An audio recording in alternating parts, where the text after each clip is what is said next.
കഴിഞ്ഞ ആഴ്ച അതായത് ഡിസംബർ 6 ഇവിടെ ഇൻഡിപെൻഡൻസ് ഡേ ആയിരുന്നു. അങ്ങനെ ഇൻഡിപെൻഡൻസ് ഡേ ആയിട്ട് ബന്ധപ്പെട്ട് കുട്ടികൾക്ക് സിറ്റി ഹാളിൽ സർക്കസ് വർക്ക്ഷോപ്പ് കണ്ടക്ട് ചെയ്യുന്നുണ്ടായിരുന്നു. അങ്ങനെ ഞങ്ങൾ അവരെ കാണിക്കാൻ വേണ്ടിയിട്ട് കൊണ്ടുപോയതാണ്. അവിടെ എത്തിയപ്പോഴേക്കും ഓൾറെഡി ഫസ്റ്റ് ഷോ നടക്കുമായിരുന്നു. ഞങ്ങൾ ആ നേരം കൊണ്ട് നേരെ സ്നാക്സ് കഴിക്കാൻ കയറി. അവർ സ്നാക്സും ഡ്രിങ്ക്സൊക്കെ പ്രൊവൈഡ് ചെയ്യുന്നുണ്ടായിരുന്നു. അതെല്ലാം കഴിഞ്ഞ് നേരെ ഞങ്ങൾ ഷോ കാണാൻ കയറി. നല്ല രസമുണ്ടായിരുന്നു. ഞങ്ങൾ നേരെ ഫ്രണ്ട് സീറ്റിൽ തന്നെ പോയിരുന്നു. അഫ്രിക്ക് നല്ല ഇഷ്ടപ്പെട്ടു. കാരണം ആദ്യം ഇച്ചിരി ബോറടിച്ചിരുന്നു. പിന്നീട് കുറച്ച് കഴിഞ്ഞപ്പോൾ നല്ല എൻ്റർടൈൻമെൻറ്റ് ഉണ്ടായിരുന്നു. ഈ കോമഡി ഷോസൊക്കെ ഉണ്ടായിരുന്നു കേട്ടോ. അത് കഴിഞ്ഞ് നേരെ വർക്ക്ഷോപ്പ് ഉണ്ടായിരുന്നു. താഴെ ഇവർക്ക് ഈ സർക്കസ് ഐറ്റംസൊക്കെ വെച്ചിട്ട് കുട്ടികൾക്ക് ട്രെയിൻ ചെയ്യിക്കാനായിട്ട് ഉള്ള വർക്ക്ഷോപ്പ് ഉണ്ടായിരുന്നു. അങ്ങനെ അവിടെ വെച്ച് കുറച്ച് കോസ്റ്റ്യൂംസൊക്കെ അഫ്രി ട്രൈ ചെയ്തു.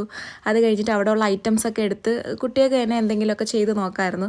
അങ്ങനെ മാസ്റ്റർ വന്ന് അവർ എങ്ങനെയാണ് ഇത് ചെയ്യേണ്ടതെന്നൊക്കെ ആദ്യക്ക് പറഞ്ഞു കൊടുക്കുവാണ്.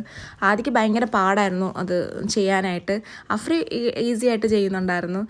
ആദ്യക്കാണെങ്കിൽ എങ്ങനെയെങ്കിലും അത് ചെയ്ത് പെർഫെക്റ്റ് ആക്കണം. അവസാനം കുറേ നേരത്തെ പരിശ്രമങ്ങൾക്കൊടുവിൽ അവൻ ചെയ്തു.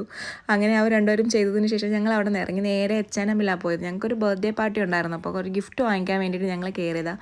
ഇത് അവിടെ H&Mലെ കുറച്ച് കളക്ഷൻസാണ്. എനിക്ക് ഈ കളക്ഷൻസൊക്കെ ഭയങ്കര ഇഷ്ടമാണ്. ഈ സിൽവർ ആൻഡ് ഗോൾഡ് ടൈപ്പ് ജ്വല്ലറീസൊക്കെ. അപ്പോൾ ജസ്റ്റ് ഞാനതൊക്കെ ഒന്ന് കാണിക്കുകയാണ്. ക്രിസ്മസ് അടുത്തതുകൊണ്ട് ക്രിസ്മസ് കളക്ഷൻസ് ആയിരുന്നു കൂടുതൽ. കുട്ടികൾക്കായിട്ടുള്ള ഷൂസ്, ഫ്രോക്സൊക്കെ എനിക്ക് ഇവിടുത്തെ ഭയങ്കര നല്ല ക്യൂട്ടായിട്ടുള്ള ഐറ്റംസാണ് ഇവിടെ നിന്ന് കിട്ടുന്നത്. അങ്ങനെ ഞാൻ അതൊക്കെ ജസ്റ്റ് ഒന്ന് നോക്കാൻ കയറി. പർച്ചേസിങ് എല്ലാം കഴിഞ്ഞ് ഞങ്ങൾ വന്നപ്പോൾ നല്ല ലേറ്റായി. കെബാബ് റോൾ വാങ്ങിക്കൊണ്ടാണ് വന്നത്. കുട്ടികൾക്ക് ഭയങ്കര ഇഷ്ടമാണ് കെബാബ് റോൾ. നെക്സ്റ്റ് ഞങ്ങൾ നേരെ ആര്യവിൻ്റെ ബർത്ത്ഡേ പാർട്ടിക്കാണ് പോയത്. ആര്യവിൻ്റെ ബർത്ത്ഡേ പാർട്ടി നടന്നത് അക്കുബേബിയുടെ ബർത്ത്ഡേ പാർട്ടി നടന്ന സെയിം ഹാളിൽ വെച്ചായിരുന്നു. സൂപ്പർ കേക്ക് അല്ലേ? ഇത് ചേച്ചിയുടെ ക്രിയേറ്റിവിറ്റിയാണ്. ഇതെന്താണെന്നല്ലേ, ആര്യവ് എല്ലാവർക്കും തിരിച്ചും ഗിഫ്റ്റ് കൊടുക്കുന്നുണ്ടായിരുന്നു.